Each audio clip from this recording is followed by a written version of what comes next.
शेतकरी बंधूंनो नमस्कार. मी बळीराम गाडेकर.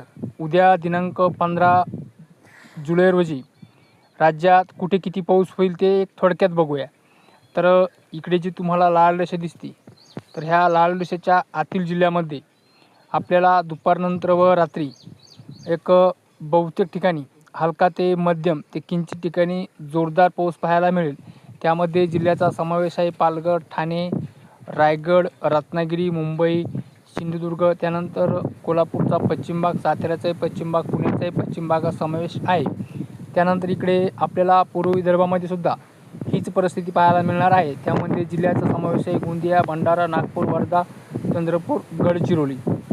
त्यानंतर इथे जी तुम्हाला आता ही पिवळी रेषा दिसत आहे, तर ह्या पिवळ्या रेषेच्या आतील जिल्ह्यामध्ये आपल्याला नंदुरबार, धुळे, नाशिक, जळगाव, छत्रपती संभाजीनगर, अहिल्यानगर, जालना, बीड, त्यानंतर इकडे धाराशिव, सोलापूर, सांगली, सातारा या जिल्ह्यामध्ये सुद्धा, परभणीमध्ये सुद्धा, इकडे वाशिममध्ये सुद्धा आपल्याला तुरळक ठिकाणी हलका ते किंचित ठिकाणी मध्यम ते काही ठिकाणी रिमझिम पाऊस पाहायला मिळेल.